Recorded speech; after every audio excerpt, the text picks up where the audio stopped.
And an honor to extend a heartfelt welcome to each one of you to today's lecture, Gaza and the Unsettling Equality of Academic Freedom. Our lecture today is by Professor Ajay Skaria, a distinguished historian and political theorist, renowned for his path-breaking contributions to South Asian studies, postcolonial theory, and political thought. He is currently a professor in the Department of History at the University of Minnesota, where he is also affiliated with the Institute for Global Studies. Trained as a historian, Professor Skaria's work moves across disciplinary boundaries, engaging rigorously with anthropology, philosophy, political theory, and religious studies. His scholarship is rooted in a deep engagement with subaltern studies, Gandhian thought, and postcolonial critiques of liberalism and sovereignty.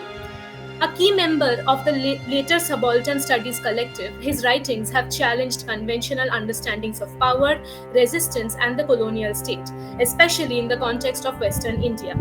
Among his most acclaimed works is Unconditional Equality, Gandhi's Religion of Resistance, published by the University of Minnesota Press in 2016, a profound philosophical engagement with Gandhi's ideas on politics, ethics, and religion. In this work, Skaria interprets Gandhi not merely as a political actor, but as a radical thinker who proposes a deeply unsettling conception of equality, one that resists both liberal and modern political rationalities. His earlier book, Hybrid Histories, Forests, Frontiers, and Wildness in Western India, published by Oxford University Press 1999, offers a compelling account of the Bhil communities and their interaction with colonial and post-colonial states, reflecting his sustained interest in marginality, indigeneity, and the politics of space. Professor Skaria's scholarship is marked by a careful reading of texts and an acute sensitivity to language, silence, and alterity.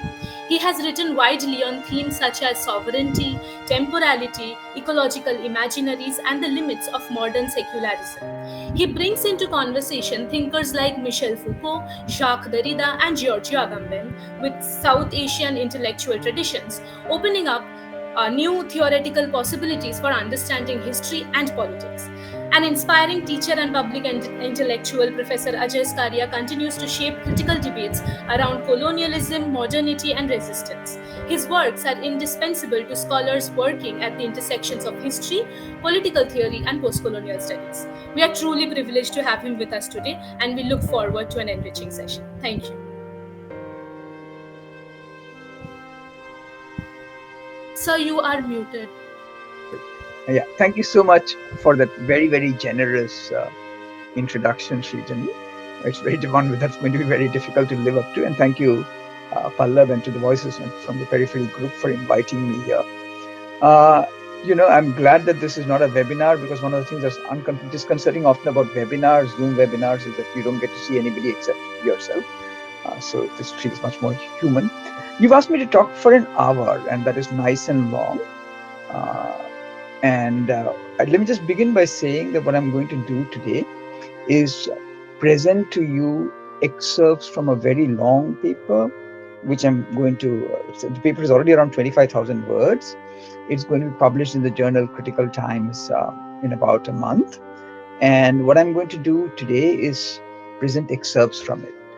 And really the paper deals with academic freedom. And as you know, academic freedom is under fire in the US. I'm sure you're following the news well enough to know that, right? And it's so evident, right? So, and what's happening in Harvard, what's happening in Columbia, and what's been happening elsewhere too, right? As you also know, academic freedom is under serious threat in India too, right?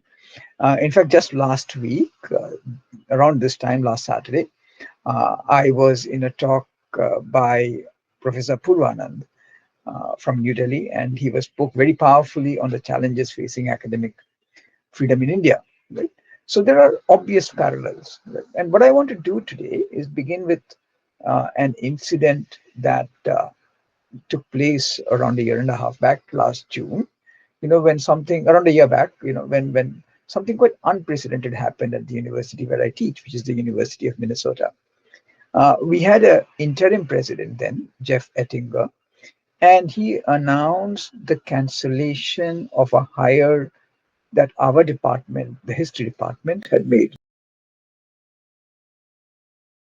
of Professor Ras Segal to head the university's Center for Holocaust and Genocide Studies.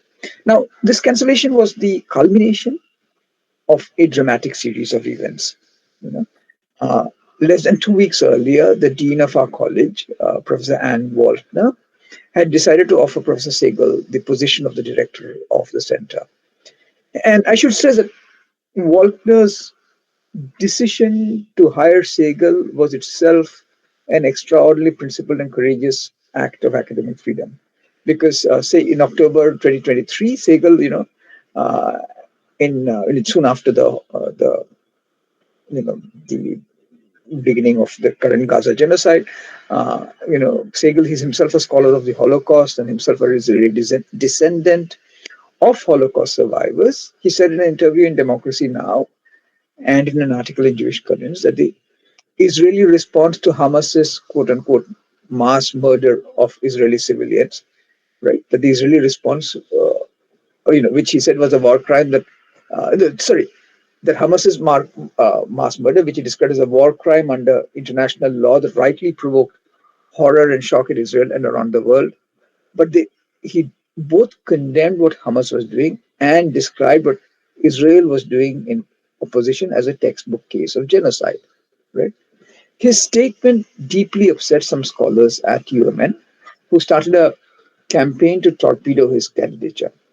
But Segal emerged as the strongest candidate in the search. And when Waltner appointed Segal, she was asserting the principle of academic freedom. She was implicitly asserting the principle of academic freedom, regardless of controversy. Now, so till then, one could say this is a classic case of academic freedom at work. But what followed is quite unprecedented. Without any consultation with the dean, the university president, Ettinger, cancelled the hire. And he made the decision really in response to uh, two dissenting faculty from the Center for Holocaust and Genocide Studies board, and a coordinated pressure campaign by an organization outside the university, the Jewish Community Relations Council, right, which was adamantly opposed to Segal's perspective on the war on Gaza. Now, if there were the time, I could easily have shown you how this opposition to hiring Segal seems to have emerged entirely from a conflation of the criticism of Israel with anti-Semitism, right? And was something that I'm sure all of, as many scholars have argued, uh, you cannot really confuse anti-Zionism and anti-Semitism. They're entirely different phenomena, right? Uh, and I don't want to visit that argument, which I'm sure is well known to all of you. Uh, what I want for now to do is underscore some aspects of the Segal controversy, which I think may be especially relevant for us. Right. For the first thing to stress is that the opposition to Segal's hire has been from some faculty, right? Even if on intellectually and logically untenable grounds, right? I underscore this because what is happening in the wake of the Gaza genocide, and even earlier, especially with reference to the Palestinian issue, is somewhat different from the Republican led crackdown on academic freedom. I'm sure you know about the Republican-led attack. Florida's Stop Woke Act, Florida's takeover of New College. These were initiated by the Republican Party, and they were initiated from outside the university. And most scholars from within U.S. universities were united in condemning them. Even today, the attack that's taking place Trump's attack with Trump on Harvard and Columbia is an example of something that's being initiated primarily from outside the university. Right. By contrast, in the case of the Gaza genocide, what is striking is that senior university administrators from within the university are leading the crackdown, have led the crackdown on faculty and student dissent. They've done so, it's true, under pressure from the JCRC in the case of the University of Minnesota, and under pressure from the Senate and the House elsewhere. But there is no doubt that they've shown their own enthusiasm. And there is no doubt also that this enthusiasm cannot be described merely as anticipatory obedience. Right? So, in the longer essay from which this is drawn, I offer a conceptual and philosophical history of academic freedom, especially in the US, by drawing on Segal case occasionally as a litmus test. You know, and I want to do this. I do this partially on the understanding that yes, of course, some of the people who maybe oppose the Segal hire did so out of hypocrisy, did so out of disingenuousness, did so out of lack of principles, but that cannot be the case for all, right? Besides, even when what seems like hypocrisy or lack of principle is at work, is there, it often manifests on closer consideration a conceptual world. So, what I want us to look at, what I want to look at really, is what are the competing and often overlapping ways in which academic freedom, and more broadly the university, is understood by those who in good faith opposed Segal's hire, and those who in good faith more broadly oppose or support student protests or movements such as the BDS movement, the boycott, divestments, and sanctions movement. Right? How do they conceive academic freedom? I want to be trying to tease out various concepts of academic freedom. Right? Uh, this question matters because academic freedom is not just a concept; it is a principle. You know. Now, what makes a concept or a set of ideas into a principle is that a principle demands an existential commitment, a promise, right, from its adherents. It's a promise, moreover, that puts the promiser in a relation of universality with the world, right? And academic freedom, additionally, is a very charged principle. It's the institutional manifestation of the very principle of the modern university. And arguably, it's a principle more broadly of education as an autonomous institutional activity in modern societies. What I mean by this is that whenever we try and think of education as an autonomous activity, right, rather than something carried out for already known purposes, yeah, then you need some version of academic freedom. And from its modern inception, the university has been institutionalized as the site for the search of knowledge that might challenge established authority, whether that be the established authority of the state, the established authority of society, or of disciplinary guardians within the university itself. Right? And such a search requires as its foundation the freedom that we call academic. Okay, so that's one aspect of it. Now, what makes the question of academic freedom, what makes the semantic power of academic freedom all the more intense, is that it is inseparable from another even more charged principle, equality. Yeah. Now, you might say it's something of an oxymoron to speak of equality and the university together. Right? I've been part of three university systems in the US, in the UK, and now most longest in the and in the beginning in India. Right? The US is the most democratic of these three, but even here, society is profoundly, I mean, the university is profoundly hierarchical. Right? There's a distinction between tenured and tenure track faculty. There is the distinction between faculty and staff, between faculty and graduate students, between faculty and undergraduates, and there's the exploding inequality between faculty and senior administrators, right? So because of that, uh, yeah, I'm getting messages from people saying that they cannot join. Do you know why? If you could just look into that while what's going on. Okay, uh, so anyway, that's a sidebar.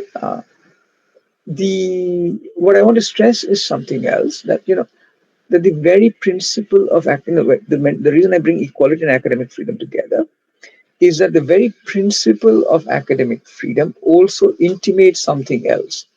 You know, to exercise academic freedom, after all, is also to be equal to at least those others who exercise it.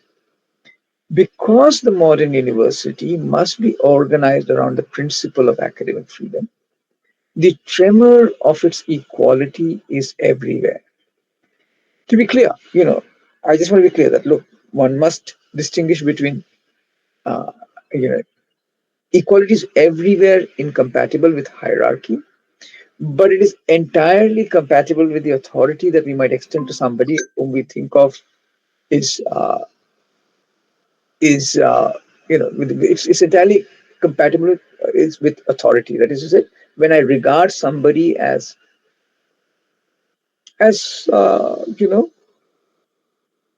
having a better knowledge of or understanding of something than I do, I extend them a certain authority, right? And there is no contradiction between my freely extending them that authority and equality, right? So what I'm stressing is that universities involve this kind of equality. Yeah. Of course, this equality is more difficult for students and faculty from historically excluded backgrounds, and they often face the university with dread, right? Uh, Nevertheless, they are animated, at least in part, by the specific equality implicit in the principle of the university. Right now, equality is always unsettling, of course, right? And what makes it unsettling is that while unequal relations can be sedimented into routines, especially for the dominant, to be equal is to perform a relationship especially contingent and responsive to the other. What I mean is that, assuming that I'm performing a relationship of equality to you, I have to be sensitive to the very specific ways in which we may be unequal, right? Even where this unsettling, and so therefore it's unsettling, right? Now, even where this unsettling is regulated by the institutionalization of equal rights, as it must be wherever possible, its everyday performance remains unsettling, right? But this unsettling also works very differently depending on the kind of uh, equality and inequality at stake. So, to abide by the principle of academic freedom in some reflective way is also to be constantly asking ourselves what inequality is being constantly questioned in the university, what equality is being claimed, and how or why and what does this principle unsettle, right? Now, before I go any further, I want to just get, to deal with one possible objection, which is to say, somebody might say that, look, can we talk about principle of academic freedom in general, right, without making it a trans-historical referent, right? Should we not talk of multiple principles of academic freedom? Yeah. Well, in a colloquial sense, maybe, right? But it may be conceptually and politically more generative to activate instead the distinction and relation between principles and ideologies. To explain what I mean, every principle is a thin promise. It presents the commitment and universality that it entails in abstract terms. I'm sure many of you are familiar with the Annihilation of Caste, and there Ambedkar draws on John Dewey to underscore this abstraction precisely in order to distinguish between principles and rules. Right? Principles can be abstract, rules are marked by the incapacity to abstract. Right now, if you had to push this insight a little further, one might say that the promise of the principle can be articulated only within the thick field of ideology. Right? Ideology provides the principle with what we might call its habitus, its historical and political context, its subconscious and unconscious commitments, its embodiments in everyday activities. Right? So the same principle can be articulated by and embedded in very different ideologies. Right? This is what happens, for example, with the principles of equality, of democracy, liberty, secularism. Most of those concepts, most of those principles that we think are very widely shared, are the sites of debate precisely because they can be appropriated and articulated and claimed by so many different ideologies. Right? So one might even say the principles in their fictional abstraction become the site for the most intense questions, for the most intense solidarities, divisions, borrowings, transpositions, and switches. Yeah. Now, if we were to flesh out the lines along which the various ideologies take up the principle of academic freedom, two clusters of questions seem especially relevant. When members of the university disagree about issues such as the Segal hire or about even more contentious issues of academic boycotts of Israeli academic institutions, this is almost always because they consciously, subconsciously, or unconsciously have very different answers to these two clusters of questions. And so they articulate uh, very different ideologies around the same principle of academic freedom, right? So, what are these two clusters of questions? I think one is could be said to be from within the locus of the university, those of us who are within the university. And here we are asking, what is this freedom we call academic? And why should we in the university have it? And who of us in the university have it? Right? Who has the power to confer that academic freedom? Do undergraduates have it? Right? Do staff have it? Right? Uh, how do different ideologies of academic freedom conceive the responsibility of academics to themselves? Right? Because to exercise academic freedom is also to exercise a certain responsibility in relationship to oneself. Right? How do they relate it to society outside the university? Uh, how does freedom of speech and action, which is very different from academic freedom, uh, manifest itself within the space of the university? So, the principle of academic freedom is a moment also of the especially intense flashing of the question, what do those of us who abide or have abided by the university as a conceptual space, as a principle, what do we think it is for? Right? The second cluster of questions is from without the university. Right? For while the university may be an autonomous space, let's not forget that its autonomy is authorized and sustained by the society of which it is part. Right? So we always have to ask, what does academic freedom reveal about the freedom or unfreedom of the societies that the universities are part of? Right? What is its relation to the freedom of speech, the freedom of action that may exist in the wider society of which it is part, if this is a democratic society, right? What is its relation if this is not a democratic society, right? What about itself does a society affirm when it grants the university, which is to say the scholars in the university, right, this freedom? How and when does this freedom manifest itself outside the university? Right? So these are some key questions. Yeah?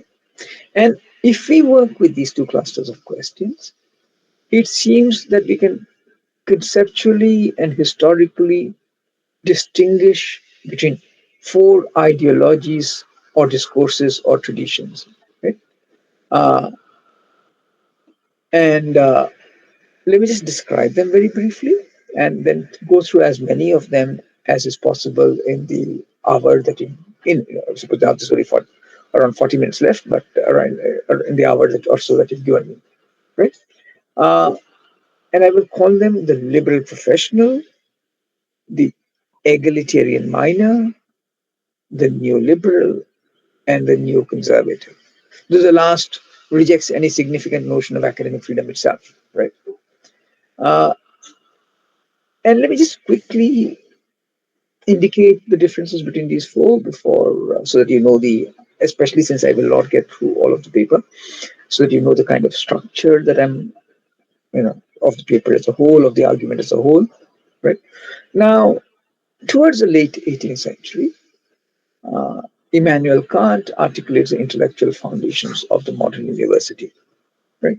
And in the process, foreshadows not only what is to later become the concept of academic freedom, but also its aporias. Right? Around the turn of the century, around the turn of the 20th century, uh, John Dewey, whose dissertation is on the psychology of Kant, provides one of the first systematic accounts of academic freedom. Right? Uh, Dewey was also the founding president actually of an association which has been very active in the US called the American Association of University Professors, the AAUP.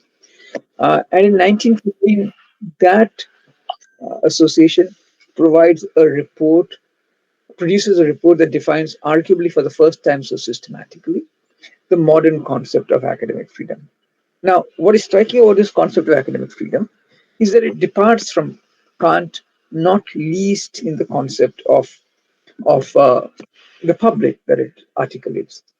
Now, between them, Kant, Dewey, and the 1915 AUP statement exemplify the spectrum of what I'm calling the liberal professional uh, discourse of academic freedom.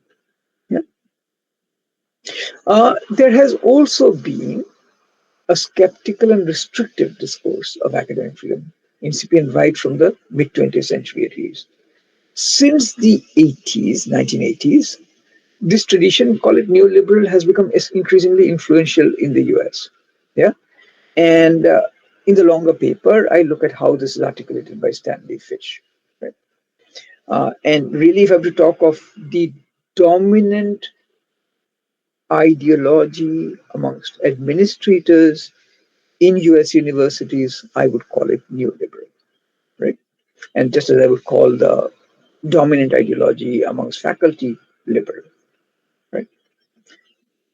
The third one, which I'm not dwelling on in the paper, and which maybe we can talk to which we can talk about a bit more in the discussion, is what we may call the neoconservative populist version, which is what, in some senses, somebody like Trump, somebody like J.D. Vance, is drawing on in attacking the university today. Yeah? Finally, there is a fourth discourse of academic freedom, which may be called the egalitarian minor discourse. Right? In the US, this tradition gained strength with the Vietnam protests and then with the movement to divest from South Africa and boycott South African universities.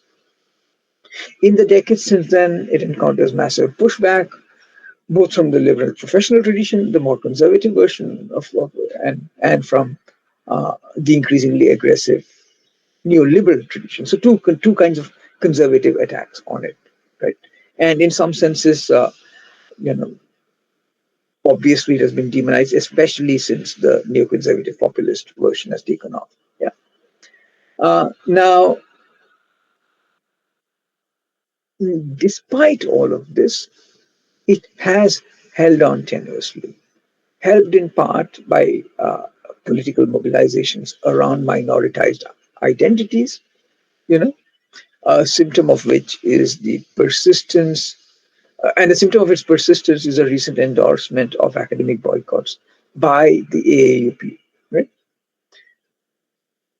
If we were to conceptually frame this fourth ideology of academic freedom, then perhaps you could do so by thinking with Ambedkar, right? Who is arguably one of the world's most powerful thinkers of the egalitarian mind, right? Though Ambedkar, to my knowledge, never writes in any systematic way about academic freedom, there are very direct and personal links between him and Columbia members of the AAUP committee. Right? It's actually very striking that you know uh, there are three Columbia members of the AAUP committee: John Dewey, whose influence on Ambedkar is of course well known, Edward Seligman, and Franklin Gidding. And in the very year that they produced the report on academic freedom, Ambedkar is there, right? Very much in conversation with them. Yeah? So that there are these resonances is not surprising, even though he never writes about academic freedom. Okay. Now, so these are the four discourses around academic freedom that I want to lay out, right? And what I shall do as I go through as much of these as is possible is also connected back to Segal as a kind of litmus test, right? So we can say how Gaza plays a role, how the invocation of Gaza helps us clarify also what is at stake in academic freedom, right? So let's begin with Kant, and a very famous essay from by Kant, which I'm sure you've read at some point, uh, very famously writes that the public use of reason. This is the essay called "What is Enlightenment," where he writes the public use of one's reason must always be free, and it alone can bring along about enlightenment among human beings.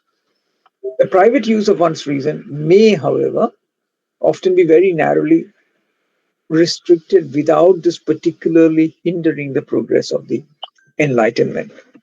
Uh, sorry, just looking at making sure that there was nothing that you guys were sending me.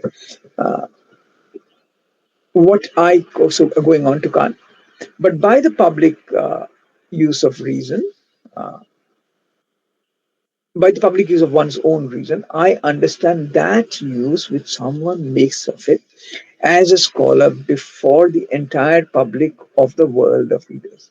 What I call the private use of reasons is that which one may make of it in a certain civil post or office with which he's entrusted. Unquote.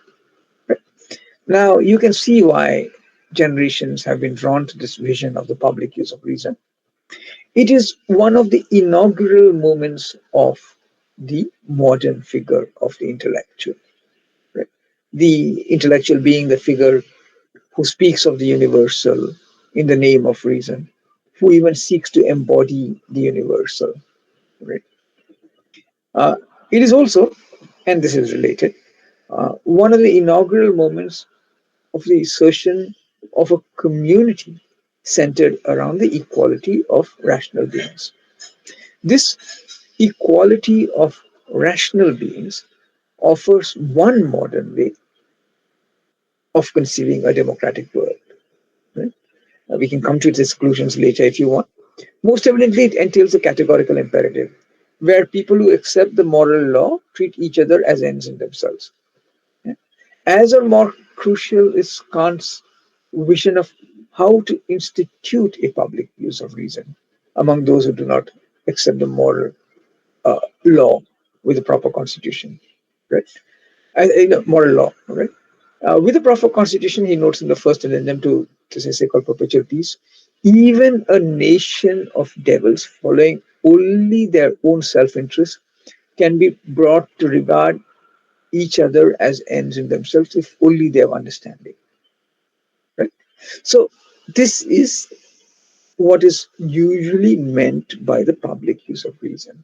I stress this because normally when we talk of academic freedom, it is some version of this idea of the public use of reason that we are drawing on. Right? This is what distinguishes academic freedom, after all, from free speech. Right? Um, if I'm engaging in free speech, I don't have to give any reasons for what I say. I don't have to give any arguments that are claimed to be rational. Um, Say for example, I mean the standard example that people that a scholar called Adam Seitz, if I remember, uses to describe the distinction is something like this: that look, If I'm engaged in free speech, I can claim that the earth is flat, right? That the sun revolves around the earth. And, that's my right. Yeah. If I'm a scientist, I cannot claim that the earth is flat. That is, and that the sun revolves around the earth, not as a scientist. Right? So my academic freedom does not allow me to claim that. So there is some emphasis on reason in academic freedom and the public use of reason. Right? Now, what we should not forget, however, is that this emphasis on the public use of reason is also exclusionary in some ways. Right? It is only the scholar and the reading public, and these are both smaller in Kant's time than they are in later centuries, who here exercise reason. All the rest are putatively deemed to be not engaged in the public use of reason. Right? Now, I want to stress especially two exclusions. On the one hand, there is the sovereign. In this case, it's Emperor Frederick William II, the ruler whom Kant recognizes as so enlightened as to allow for the public use of reason in the universities. Even if Frederick William II himself, is engaged in a reason that is private or governmental. Right? On the other hand, unmentioned in the text because they're completely excluded, is the community who do not exercise the reason, right? The non-scholars, the non-readers, the whole world of women, for example, for Kant would obviously have belonged uh, to that category, right? Uh, and sometimes perhaps even scholars who forget to reason are debased into this non-public community. Right? Now, what is interesting is that these two groups that Kant excludes force themselves into view in a later essay of his called The Conflict of the Faculties. Yeah? And this happens in part because of a conflict with the sovereign. Right? After all, it's a sovereign who will decide, in a fundamentally non-democratic society, whether the public use of reason is staying within its bounds. And Emperor Frederick decides that a book that Kant writes, called Religion with the Limits of Reason Alone, has exceeded these bounds, that he has distorted and disparaged Christianity and its scriptures in this book. And so the emperor sends him a very displeased letter, right? Uh, and Kant writes back, and in the preface to the Conflict of the Faculties, Kant reproduces Frederick's letter and his own reply to it at that time and his further reflection. Right? Now, what's striking is that in his reply, he distinguishes between his roles as a teacher of the youth and as a teacher of the people. Right? As a teacher of the youth, he says, he has stayed away from the Bible because he does not believe in mixing one science and the other. Students in classrooms, he says, may be readers of books. He doesn't quite say this, but maybe readers of books, but they are not quite part of the public use of reason. Right? They're still being trained for it, and maybe they will never make the cut. On his role as a teacher, on his role as a teacher of the people, he has even stronger caveats. Yeah, he has done no harm, he says, to the public religion of the land, right? And this public religion of the land, he says, involves a different publicness from the public use of reason. Yeah? And he says that, look, this is already evident from the fact that I've written the book in such a way that it is, and I'm quoting him, it is not at all suitable for the public. Huh? Right? It is to them, it is an, and again I'm quoting him, to them, it is an unintelligible closed book. Right? So it's written only for those who are capable of a certain kind of reason. Now, the reason I'm stressing all of this is to remind us that, look, academic freedom is not some kind of you know magic bullet, right? The academic freedom, at least in its origins, the way that Kant envisages it, is for a small community of faculty, right? uh, who moreover accept the responsibility of making sure that the texts in which it is articulated do not reach, quote unquote, the people, and really do not even reach, quote unquote, the youth, right? Here, equality within the university is organized around constitutive inequalities with those outside the university. So, what I'm trying to stress is that academic freedom begins as a very, very elite equality, an equality of the educated and rational elites. Which does not necessarily include the socio-economic elites, but it is certainly an equality of the educated and rational elites. Right. So, the academic freedom that we articulate today would have to be different from this, is different from this, right? Ideally. But how different? You know, and what is the difference? How different is it really? These are questions that we have to be constantly attentive. We have to be constantly attentive to. And we might think that we've moved far from this world, right? But are we sure of this, right? From the very moment of the birth of the US university, after all, the US universities were quite at ease, quite at peace in the early years with owning slaves. They were quite at peace with the exclusions of Jim Crow America. They were quite at ease also till very late with the exclusions of Jews and women. Right? And even in the current context of the Segal controversy, ironically, the university administration is actually reproducing this same exclusionary logic, right? Because what the university administration effectively said is that, look, we don't want Segal to direct a public facing organization such as the Center for Holocaust and Genocide Studies. But we are happy to have Segal as a faculty member of the history department, right? And here you can see that, look, what is effectively being said is that Segal should not speak to the wider public, right? Because wider public, but it's all right if Segal speaks to with those within the university, right? And here you might say the university administration is arguably smuggling in a particularly troubling version of the Kantian defense of academic freedom, of Kant's defense of academic freedom. I hesitate to call it Kantian because actually Kant can be taken in other directions too, as we shall see. But at least Kant's defense. Remember that Kant defends academic freedom by insisting that scholars would not address the people.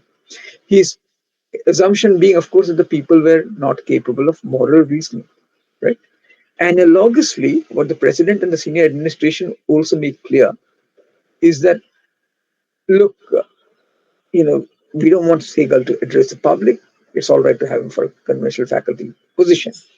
So whether they intended it or not, right, by reserving academic freedom strictly for faculty, for conversations within faculty, the senior members of the university administration and those faculty who support them are implicitly assuming something similar to what Kant did about the people. They're implicitly assuming that the Jewish community, right? After all, the JCRC, which pushed for the ban, is claiming to speak on the basis of that community. The university administration is implicitly assuming that the Jewish community is incapable of the moral reasoning that academics in the University of Minnesota are capable of. Right? Now, such reasoning by these administrators surely reproduces one of the most troubling anti-Semitic tropes. Yeah. So I just want to stress this, that it's not as though this undemocratic vision that Kant articulated, even as he made possible more democratic uh, visions, you know, that's not gone away. It's still very much with us. Yeah. Of course, there can be more democratic understandings of Kant, and I just want to stress too that we'll be getting to. One is a liberal professional version that John Dewey and the AAUP do. The other is the Ambedkar-inspired egalitarian minor framing. But before I turn to those two, I just want to emphasize. Hopefully, I'll have time to turn to those two. I just want to emphasize two more aspects of how academic freedom is working in Kant's own time. Right. Uh, First, look at the way Kant separates the world of scholars from the world of action. Right. in the conflict of the faculties, he distinguishes between the higher faculties, this is theology, law, medicine, and the lower faculty, philosophy. Now, he goes on to say that, look, the higher faculty have tasks to do for what you today call the state, right? So the higher faculty has to serve what the state wants it to do. Right? The lower faculty, however, philosophy for him, uh, it has no commands to give to ordinary citizens, and it is in that sense, quote unquote, it is in that sense not. It is in that sense purer. It concerns itself primarily with the interests of the sciences, and that is with truth, and that is in some senses, as he puts it, it is the one in which reason is authorized to speak out publicly. Right. So what I'm stressing is that the Kantian perspective also works through a doubling of the public use of reason. There is the use of reason that may be used by the state, right, to maintain and extend its power, and this is a kind of instrumental use of reason. And then there is a pure public use of your reason in the university, which stays away from power, right? So for Kant, the pure public use of reason occurs mainly through philosophy, right? Now, when he institutes this distinction between two kinds of public use of reason, right, this comes with a massive trade-off. Right? And I want to underscore this trade-off because it's so relevant for understanding what's happening today. Right? When the public reason of the state speaks and acts, where the public reason of the state speaks and acts, the public reason of the scholar must only speak. Right? Of course, speech is also inevitably an act, right? Both in itself and in the action that it might inspire, right? And so it becomes incumbent on scholars, to the extent that they are audible outside the university, to speak in a way that converges with the reason of the state. This is the compulsion that Kant acknowledges in his letter to Emperor Frederick. Yeah? So here I stress this because here we can see a distinctive feature of the Kantian principle of the independence of the university. Kant is acutely aware that the capacity to not just speak, but also act, right, both individually and in concert with each other, is at the heart of political freedom. What does political freedom mean, after all, if you can't act, right? And it is precisely this heart that he relinquishes in the distinction that he shows up between speaking and acting, as he creates a free space for reason for the philosophy faculty within the university. His anticipation of academic freedom, in other words, can be sustained only by turning away from political freedom, you know, even within the university. Okay, now I'm saying all this also because I want to stress that these Kantian assumptions are not only in the 18th century. Uh, they are very much there in our present. Yeah? And they very much shape how we function in our present. Yeah? Uh, and consider the state to begin with, right? However it determines its ends, reasonably or unreasonably, the task of its functionaries, those working with it directly or within the bounds of its laws, right, remains that of resorting to the private use of reason, and you know remains that of resorting to the private use of reason, and remains that of resorting to hypothetical imperatives, shall I say, that reason through the if X then Y logic, so as to realize these ends. Yeah. To give a contemporary example, if the state has decided that trans patients must receive the medical care they require, a conservative doctor must simply use their reason to deliver this care rather than resort to the public use of reason to deny this care. But equally, if a state bans abortions, right, uh, the doctor who disagrees with this decision must use their reason privately to follow that rule rather than resort to the public use of reason to disobey it. So that's what I'm trying to say, that when you're part of the state, you are still resorting to the private use of reason, right?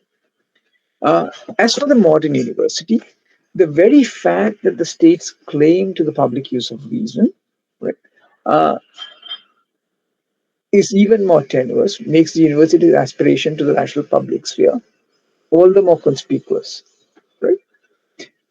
So that's the sense in which this distinction is very much with us today, right? Uh, and in a way, I think this distinction is, one might say, is not this distinction being undone through public scholarship. And yes, of course, it is being undone.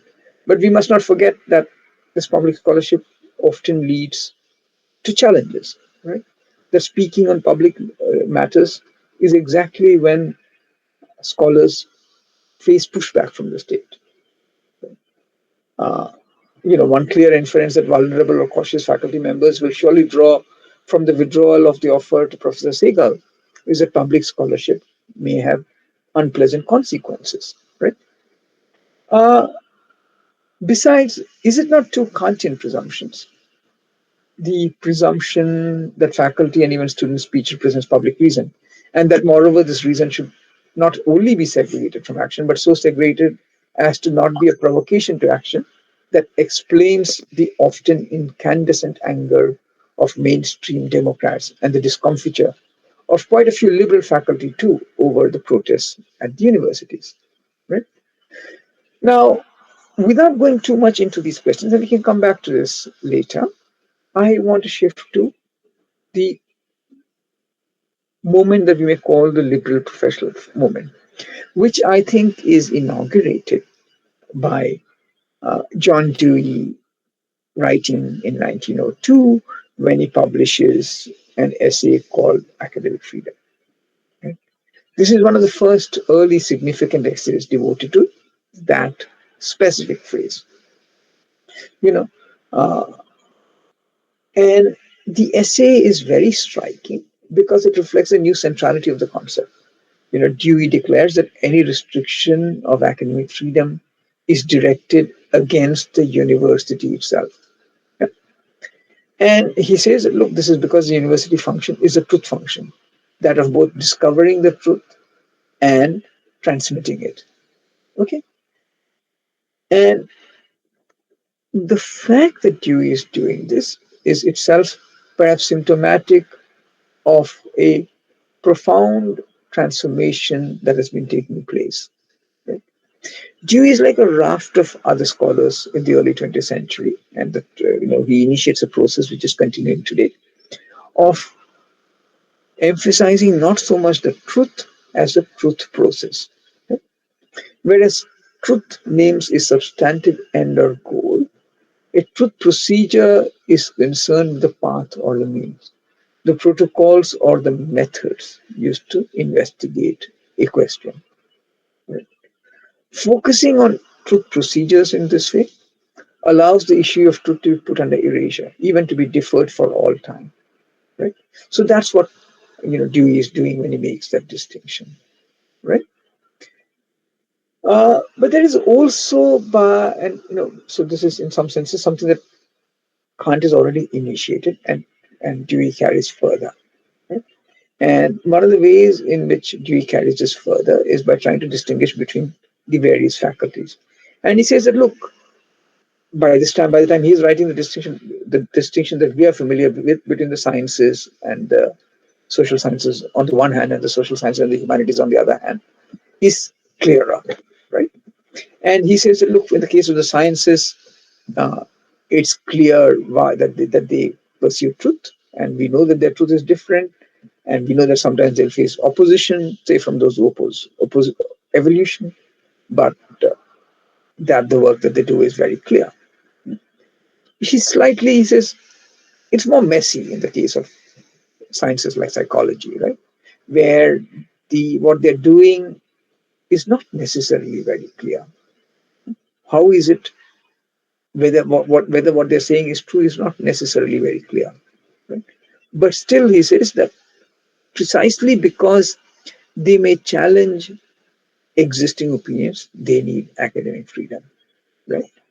And it's interesting that when he makes this claim, he's no longer making it on the grounds that Kant did, right? That says disciplines like psychology best exemplify the idea of reason, which is what Kant was claiming for philosophy, right? He defends academic uh, freedom on pragmatic grounds. Right? They at least seek to be scientific, and this in fields where controversy is, you know, inevitable, right?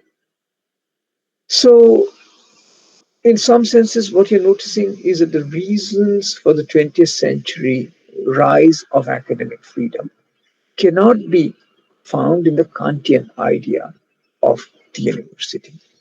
They have to be located in a new understanding of the university. Right? So, what is this new understanding? And what I really want to stress very quickly, and I'll stop here after stressing that, and we can get back to the other two framings later, right? Is that there is an emphasis increasingly on what may be called a professional understanding of the university, right? And there's the AUP 1915 statement, which I analyze at length in the essay, right? Where part of what I'm doing is trying to lay out how this notion of professionalization is laid out. Yeah. And central to this idea of professionalization is the notion of the expert, right? So that in some senses, the universities are public trusts. They are public trusts because they are where experts are located. Yeah. And this emphasis on expertise, and research conducted for, as the AUP statement puts it, for the common good, uh, is central to the notion of the university. Right now, it is no longer the university is no longer the epitome and midwife of reason. Rather, it's in terms of the common good that it is justified. Yeah. Now, this creates its own problems, and we are living uh, in the we are inhabiting the wake of those problems. Let's say, right? Because with the invocation of the common good, it becomes difficult to separate academic freedom from politics, right? The politics of the common good, because after all, politics is also about seeking the common good, right? So the relationship between the university and academia and society becomes much more vexed, much more tense. Yeah. And the challenge is, okay, this is the kind of emphasis on reason that is there, and how far will this emphasis on reason and expertise take up, right? So I think one can distinguish here between three forms, right, of thinking of the kind of professionalism involved in the university, right? One is the figure of the expert, yeah, because the expert is somebody who knows their subject very well, right? But there can be another form of professionalism. Let's use the term reflection to describe it. On the one hand, expertise, on the other hand, reflection. Right? Now, reflection is what is much more central to the humanities than expertise. Right? Uh, of course, if you're talking to me as a historian, I suppose I would claim to be some sort of expert on Gandhi. But it is not expertise as such that is what is hopefully most distinctive about my work on Gandhi or on or my other writings, right? Uh, it is rather something else.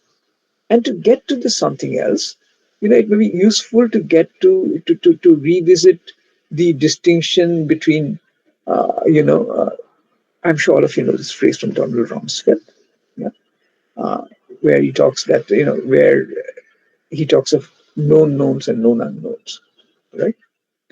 Uh, and you might say that that if you think of expertise outside the university, because after all there are experts outside the university. I may be um, an expert on how to manage a company, right?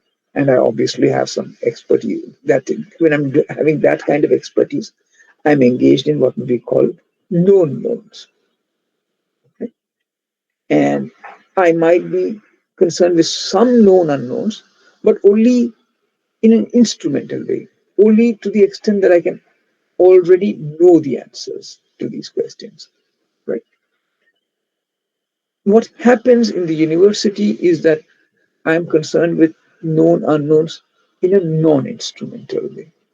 Yeah, and I mean, so in a university, I teach known knowns, I investigate known unknowns, right? Yeah, uh, but with the humanities, something else is happening, right?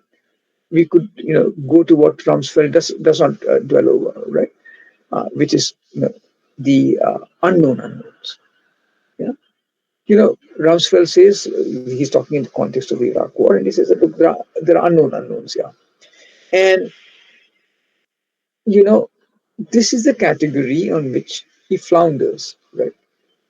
And the reason I'm stressing this category is because it is here that you can see the flashing up of the question that is most central to the humanities, the question of how to engage with questions of meaning. Right? Such questions are all around us, after all, and they take various forms: historical, aesthetic, moral, epistemological. You know.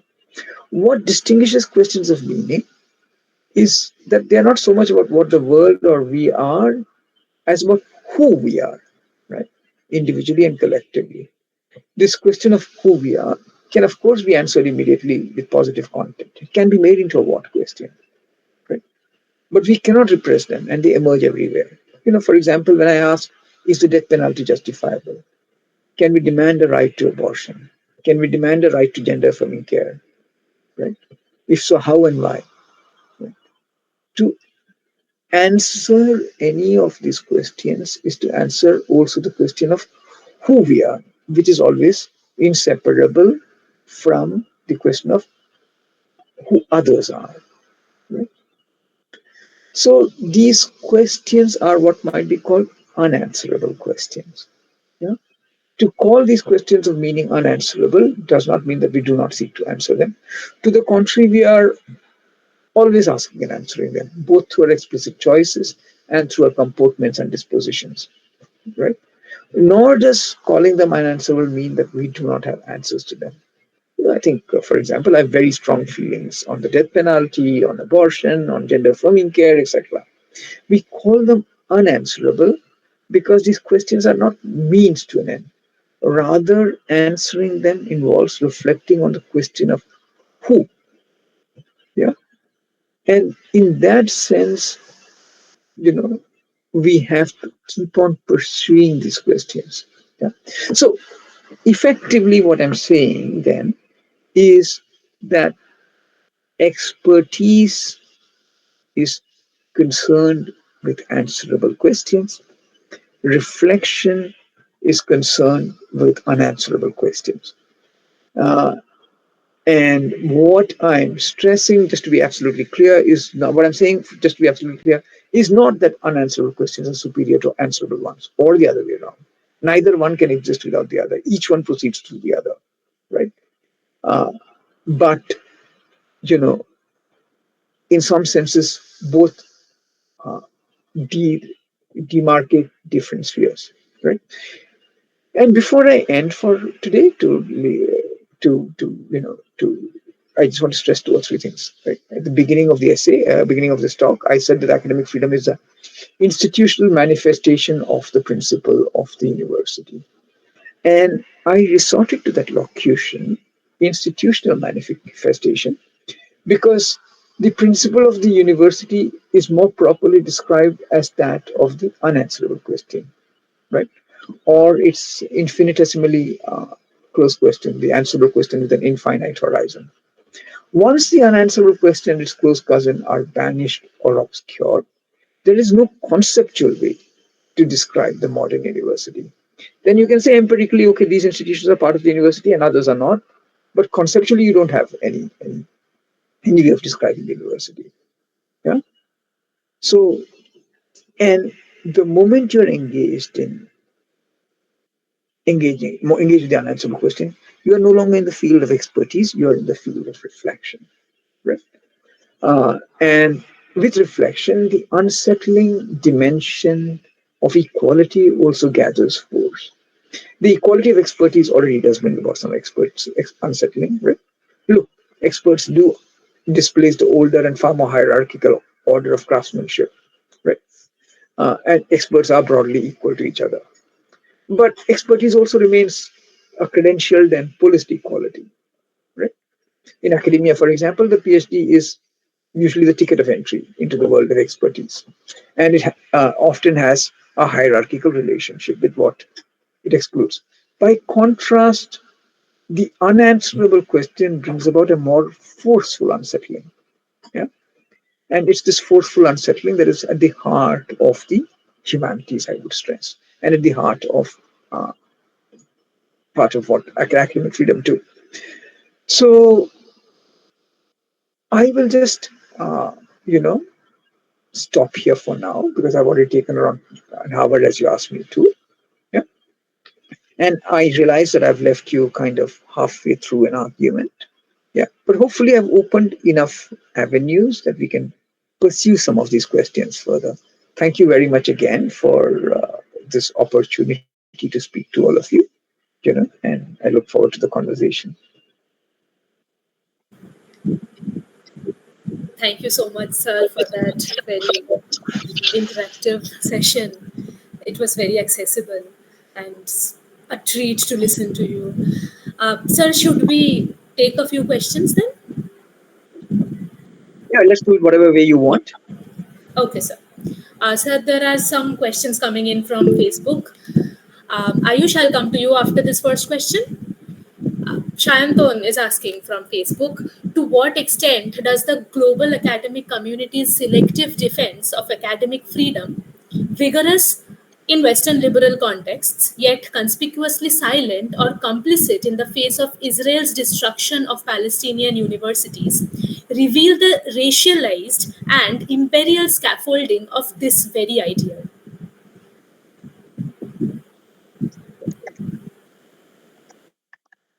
Shall I take one question at a time, or do you want me to take several questions together? So whichever Whatever you you tell me. so whichever way Okay, you then let me prefer, sir. Okay, then let me take one at a time because that way I can keep Okay, sir. easier. I can keep track of things more easily. Uh, Sure, sir. wh- who asked the question? Ayush was the name? No, sir, this is coming in from Facebook. I don't think Okay, he's attending here. okay, thank you. Yeah. Okay, so yeah, I think that question you asked is at the heart of what I'm saying, right? This is why I began by stressing Kant's notion of academic freedom because it is a racialized. It has got a gender dimension. It has a racial dimension. It has, it is very, very exclusionary. Historically, in other words, right, academic freedom has been a very elitist term, right?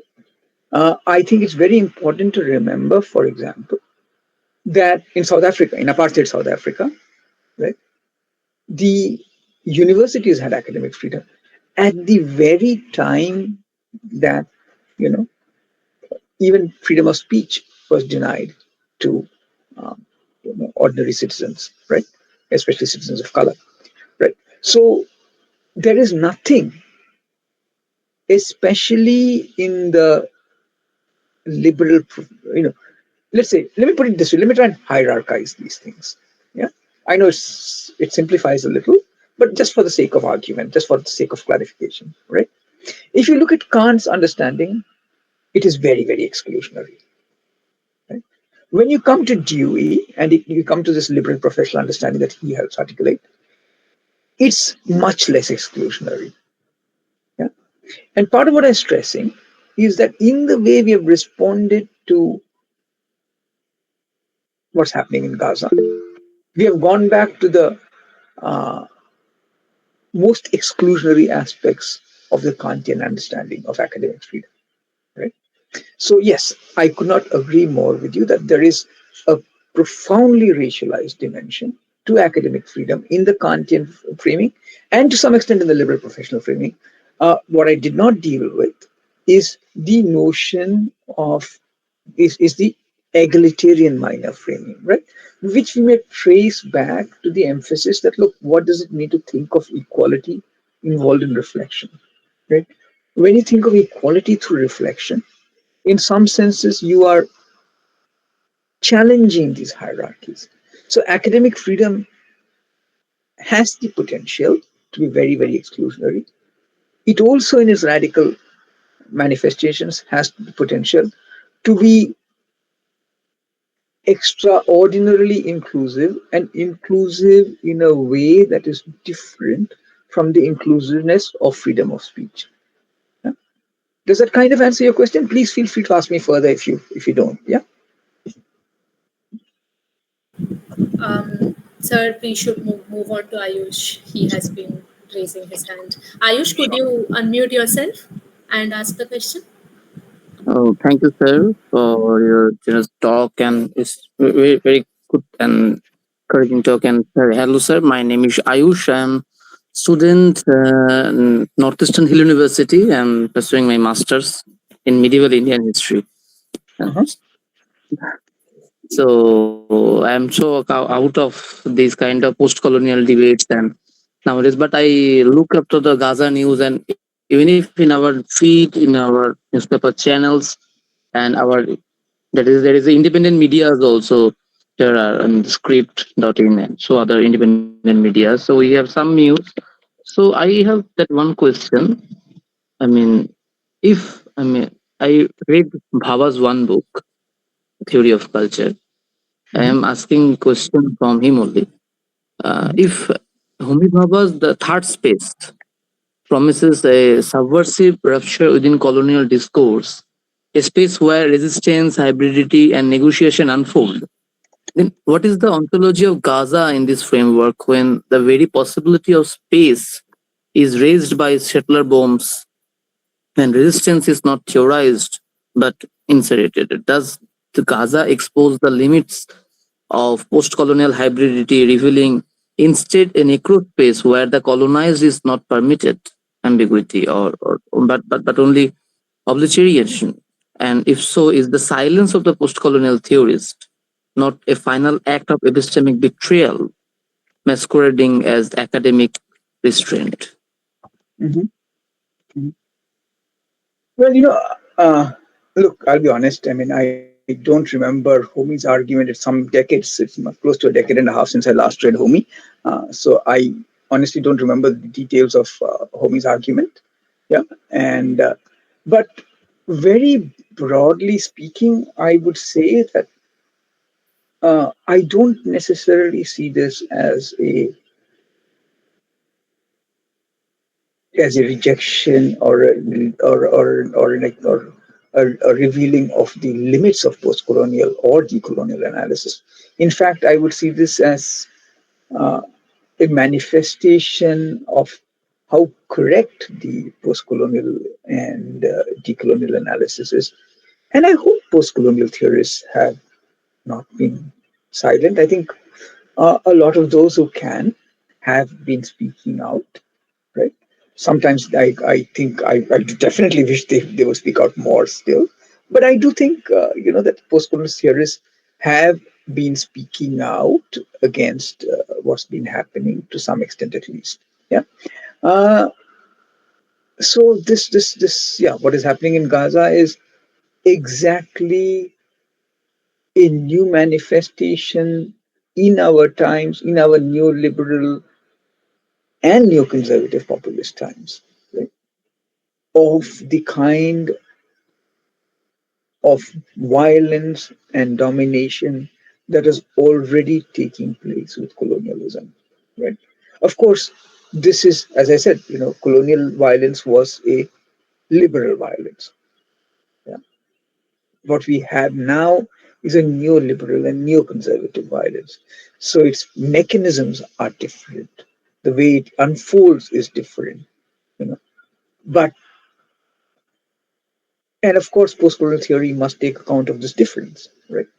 But I do not know whether it is. I would not. I would be hesitant to say that it reveals the limitations of postcolonial studies or postcolonial or decolonial studies. Thank you, sir. Thank you. Right, sir. Sir Rakhe is asking a question in the chat box. Uh, If okay. Okay. Let me. I will read it out, sir. Yeah. If knowledge, as Foucault teaches, is inseparable from power, and if postcolonial theory claims to resist colonial epistemologies, then what does it mean when the global academy treats Gaza not as a living epistemic site of resistance, but as a zone of permissible annihilation? Where the destruction of universities, libraries, and scholars elicit no institutional outrage. Yes. Yes. And I think he goes on to say, has the liberal university become the new imperial archive, where postcolonial Yes. critique is? Yes. Yes. I think so. So that argument, that point is spot on. Right? That is precisely what many of us are protesting against. That effectively, what is happening, especially with the neoliberal university, is that it is becoming, the Gaza is basically, we want to turn our eyes away from Gaza. Most faculty, most universities really want to turn our face away from Gaza. In the University of Minnesota, for example, students who engaged in completely legitimate protest, right? There are videos showing that they did not do anything, that did not engage in uh, any destruction of property. They were extremely polite and courteous throughout their whole occupation of a building. Seven of them, I believe, have been suspended or maybe by now expelled, right? I think expelled by now, uh, and this kind of response, right, which shows that not only are Western universities turning their eyes away from what is happening in Gaza, right, but they are also, you know, punishing anybody who tries to force them to look at Gaza. Yeah, and there is indeed the danger that this is no longer, and this is where I would say that this is no longer the liberal university. Right? That's part of what I was trying to say. That we now are in what could be called a neoliberal university. Right? The distinction between the liberal university and the neoliberal university could be described this way: that in the liberal university there is much more of an emphasis on the common good shared between the university and the wider public. Right? In the neoliberal university, knowledge becomes something that's pursued for the private good, becomes a private space. Maybe pursued within a community of experts, but not addressing the common good. Right? And this kind of neoliberal university is part of what has been increasingly created since the 80s. Yeah. Uh, and is part of what is, what the university administrations would like. Of course, from the perspective of somebody like Vance or Trump or the Trumpian ideology, even this neoliberal university is too liberal, right? Which is why they're attacking it. Yeah. Uh, and part of what I'm trying to say is that to oppose this neoliberalization of the university, we cannot go back to the liberal ideology, because that liberal ideology, while it can be an ally in many ways in certain specific contexts, yeah, was not radical enough. It was not radical enough in terms of being sensitive to those who are constitutively excluded from the university. Right. So, what I try and argue in the longer essay from which I'm drawing these remarks is that the understanding of the that any way of questioning this must go to a wider vision of the university. Now, of course, the challenge with this is that the university is not a space by itself. No university in a democratic society can survive very long if that society is opposed to it. If that society's culture changes so much that it can no longer support the university, right?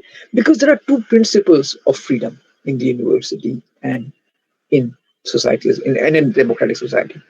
A democratic society is organized around the freedom of speech, yeah, and as I said, freedom of opinion, right? The equality of the freedom of opinion. The sorry, a democratic society is organized around freedom of opinion. Yeah, uh, a university is organized around what I described as the dual principles of expertise and reflection, right? Both of which are ways of thinking about reason, right? Expertise is the reason that knows its object. Reflection is the reason that questions reason itself, right? So humanities are engaged in the task of reflection, right? And I want to stress this, that look, this is a reason that questions reason. That is, it is not irrational. Yeah, it is a way of being faithful to reason by constantly asking reason, what is it that reason is excluding, right? And by constantly being sensitive to that. So it's a different principle from the principle involved in wider society. And I think both principles are absolutely essential to a democratic society. Yeah. Both principles are in a conversation with each other. Both principles of freedom, both principles of equality. Yeah. Uh, one should not have a society based only on expertise and reflection, right? Because that will not take account of the experiences that we have of our everyday lives. One should not have a society based only on opinion, right? Because that would not give space to the reason that makes us who we are, partly. Yeah. So that's the sense in which I would say that that we need both. Yeah. Does that kind of answer your question?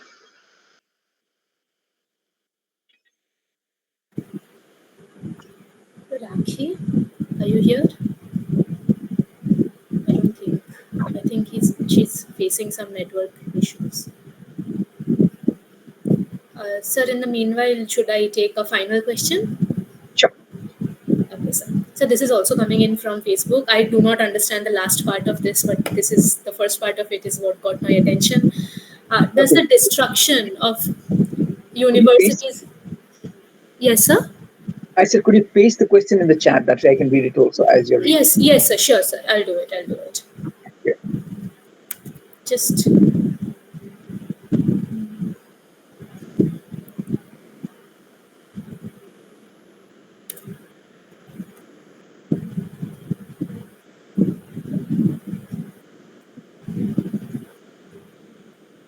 Yes.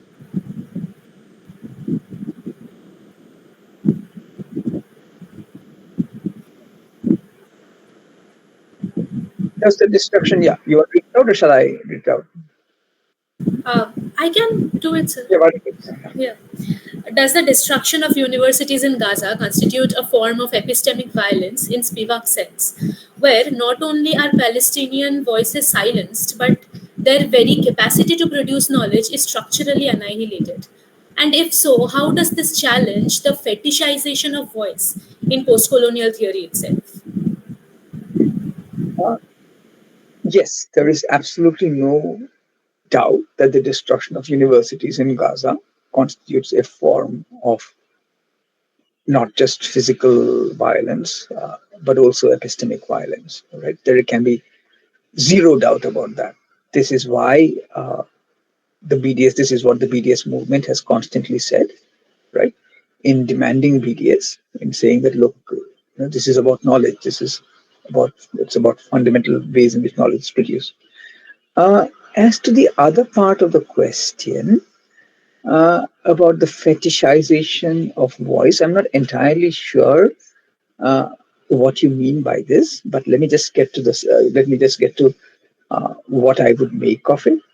As you know,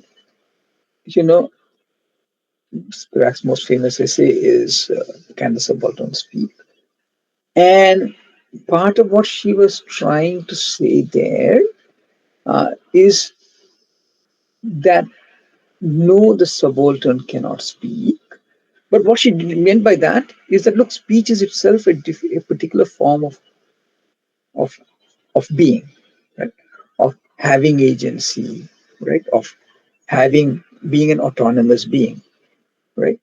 Capable of a certain kind of rational speech, right? And the so what she was saying is that effectively that kind of speech is what the subaltern is barred from, right? And she is not saying that this is right. Obviously, she's saying that this is part of the wrong that constitutes the subaltern, right?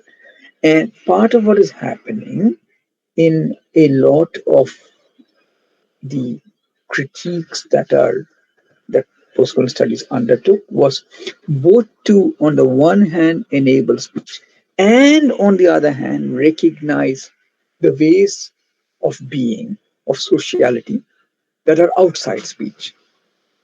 Yeah? And these ways of sociality that are outside speech can go by several names. Uh, I don't, you know, and maybe voice also is one of those names, right? Because if you remember, I think it's in Aristotle that there's a distinction made between speech and voice, where, you know, humans have speech, animals have voice. Yeah? And so voice is placed below speech, and speech is above, and voice is above. Sorry, speech is above, and voice is below, right? And now, obviously, there is no point in simply inverting the hierarchy. Yeah, that's never enough, you know. But part of what has been done is challenge the hierarchy, which is different from inverting the hierarchy. Yeah. So, what would be involved in challenging a kind of liberal vision centered around speech is allowing for more of those occasions where we express ourselves not only through speech, right? So, I don't think that what is happening in Gaza, challenges challenges what you're calling the fetishization of voice. I think to the contrary, again, what I would stress post-colonial theory at its most, thoughtful, because let's face it, with any tradition of scholarship, there's a lot of good stuff, there's a lot of nonsense, right? And there's no point criticizing any tradition by focusing on the nonsense it produces. Yeah? Because you'll always find nonsense in any tradition. Yeah. Uh, if you look at what is most compelling, alive, and generative about postcolonial theory, it is the attempt to challenge this privileging of speech, and the attempt to emphasize, on the one hand, to claim speech, but to say that speech is not enough. Yeah, I want this, but this is not enough. There is much that is being left out. So that project, to my mind, which is shared between the postcolonial and the decolonial in different ways, remains as legitimate and valid today, maybe even more legitimate and valid, right, than it was then. Of course, we cannot return to it in the language of the 80s and 90s because times change, right? But the questions often remain the same. Yeah. So, at least in the broad structures. So that was our last question. Thank you so much for this session. It is very important to listen to this and reflect upon this at this time when we are all kind of, I don't understand what is happening outside out there. And it is very important that we think about our principles as well, how committed we should be to our principles, which is praxis more than just theory. Thank you so much, sir. It was a treat listening to you, absolute treat. Thank you so much. Thank I you. would now like to draw this session to a close. Thank you very much. It was really a pleasure to talk to all of you. Thank you, sir. Good night, everyone. I shall now conclude. Thank you, sir.